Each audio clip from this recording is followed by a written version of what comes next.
killed Samuel? That is the question at the heart of Anatomy of a Fall. Did he fall by accident, or was there something more sinister at play? In there. Anatomy of a Fall promises to answer this question, but probably not in the way you'd like or expect it to. Let me explain. The very first scene of this is one of the most important and confusing in the movie. It's like an ogre. It's got layers.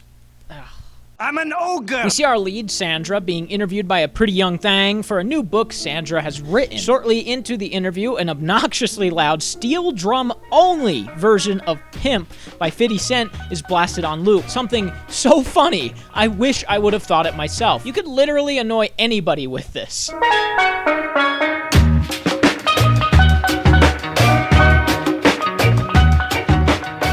Sandra says it's her husband and ends the interview knowing it's going to ruin the recording. Her son Daniel then goes on a walk and returns a short time later to see his father dead in the snow. I probably shouldn't say that he saw him dead in the snow. He was blind. Daniel's blind, or at least mostly blind, so he smelled him? I don't know. But there are many questions to answer here, the most obvious being, how did he die? Which we will talk about soon. First, there are so many other questions here that we can answer. Why was Sandra so calm during this interruption? Did she not want to do the interview? Why wouldn't she answer the questions this interviewer was asking? Why is Steel Drum only cover of Pimp? Is the husband a DJ? And why is this dog so cute? To answer all these fairly quickly, she was calm because she was drunk on wine. She did want to do the interview, but she wasn't feeling it at the time, and she didn't want to answer questions because she would rather have a conversation. And no, the husband is not a DJ. He's just annoying. Yeah, take over! Yes, here we go!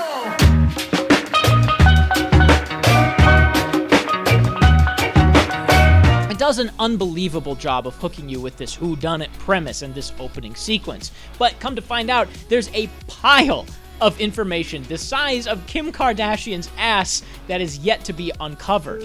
So, as you know, the autopsy report is inconclusive about the cause of death. Stop. I did not kill him. It's here I realize that we're already at the mountaintop of this relationship. They've met, fallen in love, gotten married, had a kid, and now Samuel is dead. The mountain that is a relationship has been summited, and we are now in free fall after we fell from the top. The wife and husband have already gone through so much we don't know about, and this moment is the culmination of their entire lives. And it certainly is for Samuel because it's his last moment. And this last moment is about to be brutally analyzed, cross-examined, and broken down by me. I mean, the court. I can see your will is strong. Well, we have ways of making you talk. Which is where the wacky world of French courts comes into play.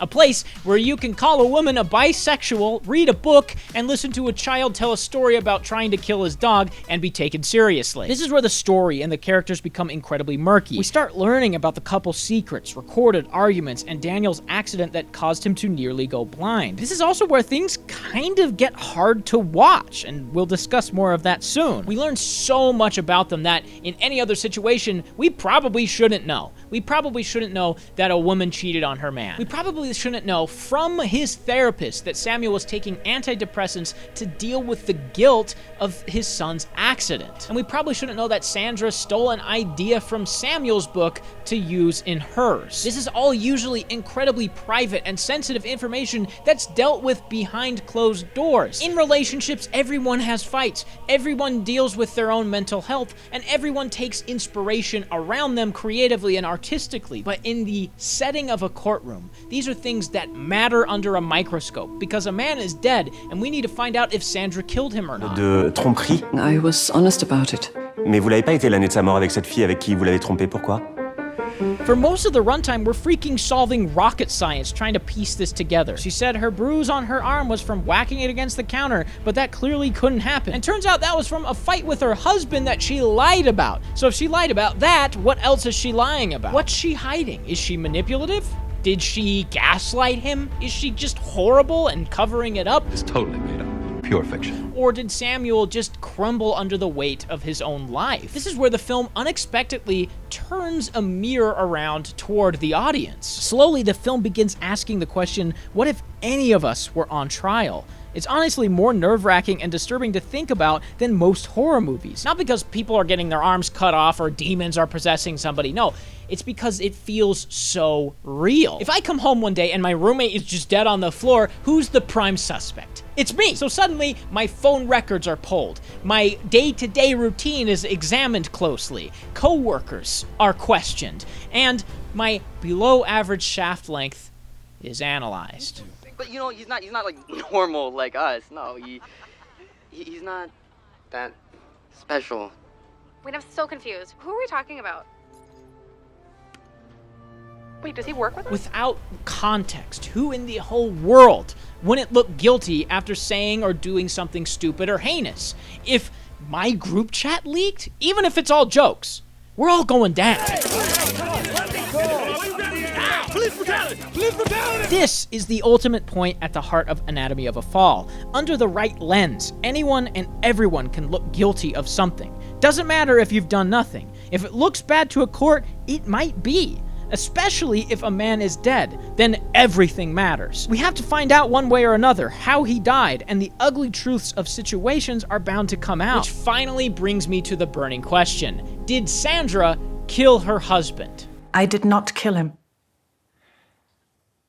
One of the most haunting parts of the film is the ending. We just found out she got acquitted of the crime, she has a celebration, and she goes home to her son. After holding him for a minute, she lays in bed with Snoop the dog as the credits roll. It never gives us a solid answer to, well, anything. It never says, yes, she did it, or no, she didn't. It doesn't even hint one way or another. It just says, she was found not guilty, sure.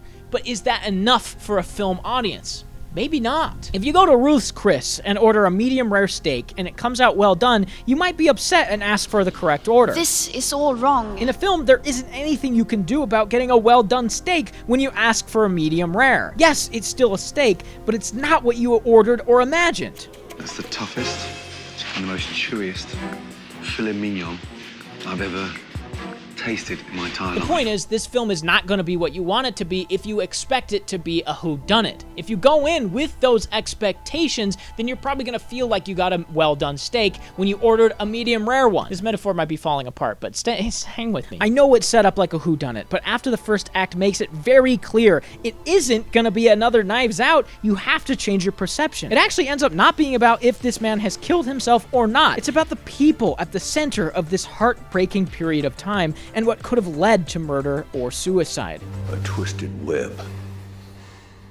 And we are not finished untangling it, not yet. But we have to answer this question. Did Sandra kill him, or did he kill himself? Because unlike film, if I leave you with an unsatisfying ending here, I'm gonna get raked over the coals. If you come into this expecting Ruth's Chris of answers and get McDonald's, you're gonna be pissed. You're gonna leave, you're never gonna come back, and you're gonna leave a horrible dislike and comment under this video. So here's the answer. It's exactly what the film says it is.